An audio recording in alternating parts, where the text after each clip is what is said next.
માણસને આગળ વધવા માટે સારા મિત્રની જરૂર છે ચોક્કસ, પણ વિશેષ આગળ વધવા માટે સારા દુશ્મનની જરૂર છે.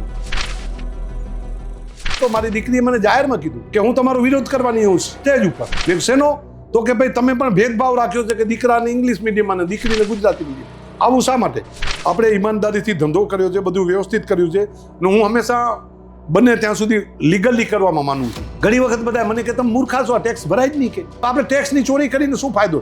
પણ એક વસ્તુ એની સામે હું એ લાલબત્તી એટલા માટે કહું છું કે ગવર્મેન્ટ ચોરી કરાવવા માટે પ્રોત્સાહન આપે છે, પોતાની નજરે દેખે છે કે આ ગાડીઓ ભરાય છે, હું આ કાયદેસરનો ખાડો છે. તો મારા લિસ્ટમાં સાહેબ છે જ નહીં, હું એમાં શું કરું? આમ તો વાત કરું તમને એ કે મેં કહ્યું સાહેબ મને પ્રશ્ન સારો, મારો સાચો જવાબ નથી મળ્યો. તો કે તમે ઈચ્છો એવો જવાબ ના પણ મળે.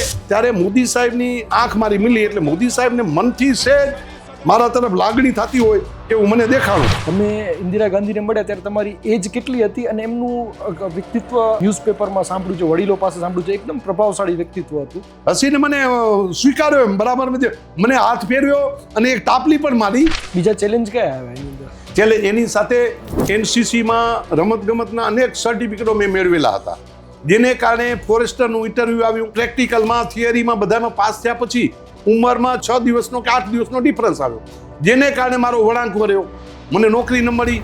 ત્યારે ત્યાંથી રોતો રોતો ઘરે આવ્યો. એક એવું વર્ગ છે કચ્છમાં જે એવું માને છે કે કચ્છ અલગ રાજ્ય હોત તો આપણે વધારે ફાયદો થાય. સત્તા કોંગ્રેસે ભોગવી છે, ભાજપે ભોગવી છે, પણ બંનેની તટસ્થ ભાવે હું જો વાત કરું તો હું તો એમ કહું છું કચ્છનું જાહેર જીવન ખૂબ નબળું રહ્યું છે. ડૉક્ટર મહેતાને આખા કચ્છે સહકાર આપેલો હતો કે ભાઈ આ ડૉક્ટર મહેતા આખું કચ્છ તમારી સાથે છે, તમે આ કરો, માંગણી કરો. પછી જ્યારે ડૉક્ટર મહેતા વિરોધ કરવા જ્યારે નીકળ્યા ને, કચ્છમાંથી કોઈ ગયું જ નહીં. તમારા ધ્યાનમાં કે તમારા અનુભવમાં કચ્છમાં બીજા એવા કયા મિનરલ્સ છે કે જ્યાંથી જેનો બિઝનેસ સ્ટાર્ટ કરી તો ફાયદો થાય? જો એ કચ્છ જેવો બોક્સાઇટ ક્યાંય નથી. મારા દાદાના વિચાર તમારા સાથે ઘણા મેચ થાય એવા, પણ મારા દાદા પાસે કોઈ માણસ ન ટકતા, પોતે વધુ મહેનત કરે, બધી વસ્તુ ચેક કરે. અને મારો એક સાધુનો છોકરો છે, એ મારું સંભાળે છે, માસા પ્લીઝ કે માન મેં ગોઠવ્યા, તમે નજા થાકે. મારા બાપાએ કીધું હતું ક્યારેક બાપ છે ને દીકરાના જિંદગીનો વખાણ કરે, ને બાપે જ્યારે દીકરાના વખાણ કર્યા ને એ દીકરાની કારકિર્દીમાં એ નુકસાનરૂપ છે. તમારું યુવાનોને કે કચ્છના યુવાનોને આપનો સંદેશ શું છે? હું તો એ સંદેશ દેવા માંગીશ